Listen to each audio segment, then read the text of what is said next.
I got the ball that lets you reach for the sky. I got the ball that lets you fly, fly, fly. Somebody's gonna get hurt. Higher, I'm a pogo ball master. I got the ball, I'm a pogo ball master. A pogo ball. It's your desire. Go get the ball and take you higher. I'm a pogo ball master.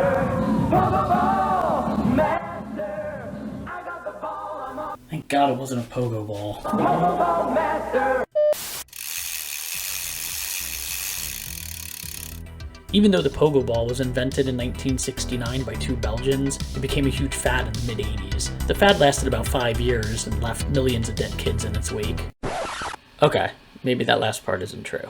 But it did send a ton of kids to the emergency room with some broken bones and sprained ankles.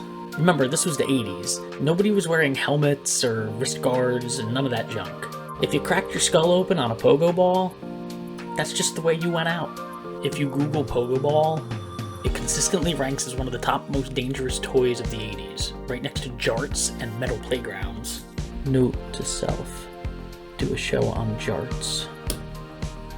Love those things. Pokeballs were our hoverboards of the 80s. Everyone wanted one, half the people broke a bone, the other half tossed it in a closet after the first week. But unlike the hoverboard, Pokeballs were zero fun. I'd never met anybody, including myself, who was good at or could do the Pogo Ball. The biggest problem with it was that it was constructed poorly. There was the ball in the middle, which, you know, for the most part was fine. It was basically a compressed dodgeball. But the thing around it, the platform around it that you stood on, was made out of some sort of cheap plastic. So when you jumped on it, it would flex. It would flex down, so a lot of times when you would jump, the sides would bang into the ground. The other problem is, you had to hold the ball tightly between your 2 feet as you jumped. Not only were you trying to keep your balance, but you also had to squeezing your feet together as you jumped to hold the ball going up and down. And you would just do that. It was very awkward. Can't use a pogo ball with no shoes on. What are you, crazy? I mean, look at these ads. Look at the height they're getting. That's what kids wanted when they saw the ads. They saw these kids flying through the stratosphere. They wanted to be able to do that. None of that ever happened in real life. From what I noticed from having friends who had them and me having them, was that you were either too heavy or you were too light. So you were either flexing the plastic to the point where it broke or it just stayed bent and you couldn't get any height, or you were too light and you wouldn't be able to get enough pressure down on the ball to even get off the ground. And even if you were just the perfect weight, if you were the Goldilocks of the pogo ball, and also athletic enough to stay on it and figure it out, you still, at the most, only got 3-4 inches at the absolute most off the ground, and that would be if you lifted your legs up while you were bouncing. It was ridiculous. It's an outrage, an absolute outrage.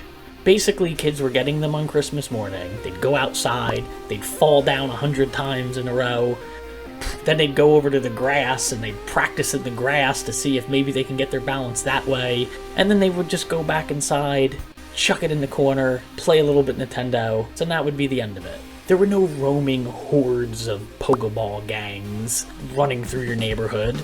There were BMX bike kids, there were scooter kids, there were rollerblade kids, there were even pogo stick kids. They were a weird bunch, but there were pogo stick kids. The reason there were no pogo ball kids was because half of them were recovering in the hospital from their injuries, and the other half just gave up on it because it was so lame. Look at the kids in these ads. Just look at them. Look at their faces.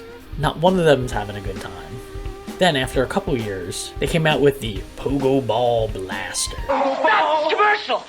Check out the new Pogo Ball Blaster with a hot new look and a bigger bounce! Get the blast, Pogo Ball Blaster. If you wanna get the bounce you're after. It doesn't matter. It didn't do anything. Nobody bounced any higher. Nothing happened. Got the bigger bounce you're after. They try to market it now as an exercise tool, and that's laughable. If I went to a gym and they tried to give me a pogo ball to tell me that it was going to work out my core, I'd throw it through this window. What is that? What is this madness? You know what? I don't even want to know. I don't even want to know. I think the biggest problem was that they needed to make the platform out of something more rigid than the plastic they used. If they would have used a piece of wood, I bet you it would have worked better than the piece of plastic that they used. That's just my opinion. That's my opinion as a once Pogo Ball user. I lived through the Pogo Ball years. Pogo Ball years, man. They get you. Thanks for backpedaling with me. This is Tig, and you are...